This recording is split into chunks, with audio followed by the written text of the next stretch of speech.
Hello Drift fans, and welcome to the final round of the 2005 Drift Session Championship. I'm Mike Kitchens and I'll be providing commentary for this dramatic end of the year event. The day started out with clear blue skies and dry tarmac, a beautiful day for a drift session. With us as guest for this event was Kenji Yamanaka, Formula D driver and Drifting Goku representative. When we last left you, Steve Oliberos had won the November 12th round, placing himself in a tie with Barry Wong with 40 points for the season championship. Shige Hirabayashi was close behind with a total of 38 points. There was palpable excitement in the air as the Group A drivers met with the judges during a question and answer session to clarify the specifics of today's competition. As was expected, the top three were anxious to get things underway, but the judges helped to nail down the specifics of what they were looking for. After the Q&A was complete, the day began and the drivers headed out to the track. What started out as a normal day quickly dissolved into chaos as one by one the top three competitors were slammed with problems. During a Group A practice session, Barry Wong in a close four-car tandem run was first to fall victim in a vicious love tap. Coming in shallow to the apex of the off-camber, Barry's speed was slightly slower than that of Steve Oliberos. Due to this domino effect, Steve-O was unable to avoid the black Cause 180SX of Barry and impacted the front left wheel with enough force to snap Barry's wheel forward. What could have ended up as a three-car pileup was quickly avoided thanks to the driving skills of Jensen Kona. This led to a mad dash to repair Barry's battered 180SX. With the help of his friends and crew, including Keoni Rodrigues and members of Nistec, Barry worked to get his car back into working order. Pulling into the pits, Barry knew something was obviously wrong as the front left tire was locked forward, dragging and screeching all the way to his pit spot. The drivers themselves discussed the crash and the details surrounding it. A sense of excitement and anxiousness surrounded the entire scene. After an entire year of relatively trouble-free events, today was not going to be so simple.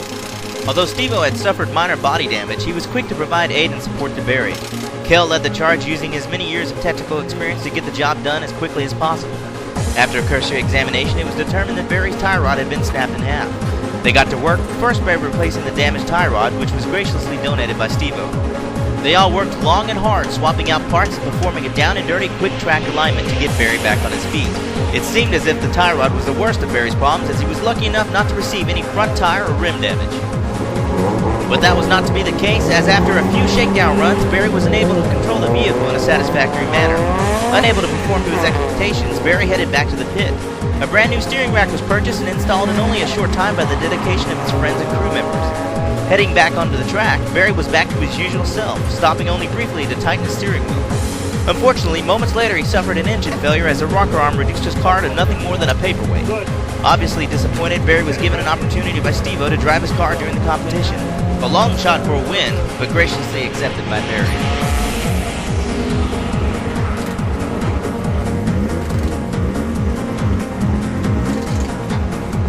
What started off as a promising day for Steve Oliveros soon resulted in a close call with the sweeper. Moments after this run through the off-camber during a ride-along provided for our beautiful models, Steve-O impacted the tires near the exit of the chicane. Onlookers and track workers alike rushed to the scene. Although one of our models suffered minor abrasions due to the safety equipment, both the driver and the passenger were alright. What could have ended up as a debilitating and competition-ending crash turned out to be minor cosmetic damage.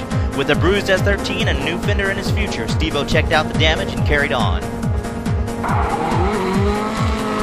Shige Hirabayashi so far had avoided all of the drift gremlins today and was tearing up the track in spectacular fashion. His 180SX sponsored by Endless Garage was in good shape, up until losing second gear coming out of the off-camber during a practice run right before the competition. What's amazing is Shige soldiered on and competed in the competition without a second gear to use.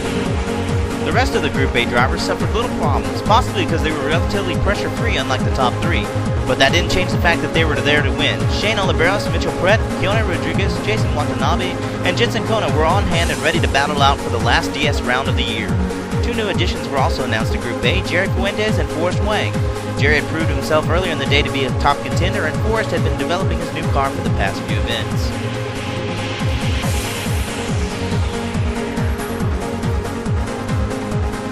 Yeah, 5 podium finishes this year, and you're very consistent.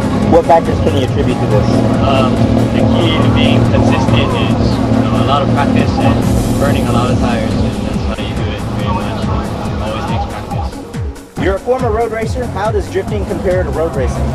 There's some similarities and some differences, I guess. I guess some of the experience helped me, but I had to learn a lot in drifting. So there's a lot of different things that's in drifting that's not in road racing. So it took me a while to get used to it, but I guess it's the same thing as road racing. You gotta learn. You gotta slowly work your way up. You're in the contention for the top spot today. What's your edge over the other drivers? Man, that's hard to say what my edge is, but what is a real big help is that the other two guys that are in contention in the top spot are really good drivers, and they're fierce competitors, and you know, we're really good friends. But when it comes to the track time, you know, we all want it. We're all out there to see each other do good. So it's my edge, I think, is knowing that they want it as badly as I do, and they're going to try their hardest. Makes me want to try my hardest too. So I've been practicing just that one spot today, and that's all I'm going to practice. It's just one competition area, and pretty much try and save my car for the competition and get my you know, settings correct for that opportunity at the competition.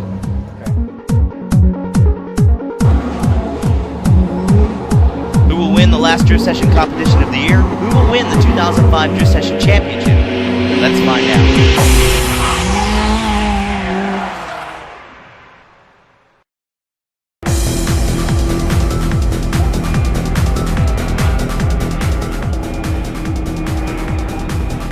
After a long day of battling the concept of drift happens, the Group A competitors are finally ready to put it down to the pavement in what is to be the last event for the 2005 season. It's here that the winner of the 2005 Drift Session Championships will be decided. After a year of hard work, blood, sweat, and dedication, the last event has boiled down to a matter of survival for the top 3 competitors. One unfortunate turn of events, Barry Wong, who's currently tied for first place, will be competing in Steve Oliberos' Nistec S13. Due to the tragic events earlier in the day, Barry will have to learn a completely new car in a matter of seconds, a tricky situation for any drifting pro. Shige Hirabayashi is also in a tricky situation, having to drift without second gear. This should be interesting. The competitors are ready and the time is now, so let's get down to it. First up, we have Jensen Kona in his red-handed S13. Jensen's a bit hesitant through the chicane area. Looks like he had some trouble there for a bit. He's obviously lost momentum coming up to the off-camber. Coming in, he hits the flippy point in the off-camber. He's not really pouring on like he normally does, but it looks like he's catching his stride. He connects his camber and sweeper, and now he's just demolishing the sweeper. Great job. 85 points for Jensen Kona. Fantastic run. Mitchel Precht in his green Nissan S14. He's coming in almost the same as Jensen. Mitchel has a better line though, fairly decent momentum. He's a little wide coming out of the off-camber. He accelerates cleanly. He doesn't totally connect the camber and sweeper. He's definitely started off a good run through the sweeper, but Jensen set a high standard to follow. 80 points for Mitchel Precht. New to the Group A, we have Forrest Wang in his S13. Not a very fast entry for the chicane, a little slow. Coming in, brakes. About as wide as Mitchel through the off-camber. He starts to cut out a bit in his approach to the sweeper. Seems to be having problems. He starts a decent drift into the sweeper. And then he putters out right at the beginning. 65 points for Forrest Wang. Next up, we have Denny Cabal in his KA-powered S13. Definitely a good run for the chicane. He's come up to the off-camber with a lot of momentum. He's got some understeer, and he pushes the car into the dirt. He's lost a lot of speed because of that. Comes up to the sweeper, tries to connect. And his sweeper's a bit weak, a little too slow, and he's unable to maintain the drift. 55 points for Denny Cabal. Shige Hirabayashi in his endless 180SX. He's great to the chicane, good speed. Come up to the off-camber, he's slightly off his line. Without that second gear, he's really bogging out. You can really hear him clutch picking and keep the wheel spinning. He's picked up some decent momentum for the sweeper entry. Third gear, what a run through the sweeper, no lift, decent speed. 71 points for Shige. Steve Oliberos is next in his Nistec S13. Fairly fast chicane run with a good line. Fast exit. Coming up the off-camber. Great run through the off-camber. He gets on it. Coming up to the sweeper. Slight bobble before the sweeper entry, but he maintains the drift. He hits the sweeper fairly well. And the judges give Steve 85 points. Keoni Rodrigues in his black 180SX. Coming in really fast. He's the fastest so far through the chicane. Comes into the off-camber. Slightly offline in the off-camber, but he's really getting on it. Oh, he took the line that everyone else is afraid to do. He fully connects the off-camber to the sweeper. And he's absolutely killing the sweeper. Keoni Rodrigues. Shane Oliberos next on deck in his 180SX. Slight understeer at the chicane area.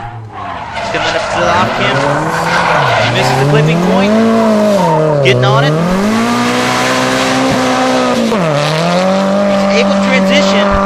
Coming to the sweeper out, but he dies out before the sweeper. And we have 55 points for Shane Oliberos. Newcomer Jason Watanabe in his maroon 180SX. Fairly conservative line through the chicane. Flashes his headlights coming out. Coming up. Okay, at the off camber. He's a little wide. Starts to step on it. Tries to connect the off camber to the sweeper. He's got a slight bobble before the sweeper. But it's turning out to be a decent run for his first competition. 79 points for Jason Watanabe. Finally, we have Barry Wong in Steve-O's S13. He has a very conservative line through the sweeper. He's definitely not used to that car. Into the off camber. We've got a little understeer. And the car died. And he's into the dirt. All four wheels off-road. What an unfortunate circumstance for Barry. He's been an incredible competitor all year round. And we have 10 points for Barry Wong. Winner of the last DS event of the 2005 season, Keoni Rodrigues, with a very deserving win. He's come a long way in the past year, and he's an incredibly gutsy driver who never lets up. This win cements him as an obvious contender in the future of Drift Session. Coming in with the final standings, Steve-O's second place win clinches the 2005 championship.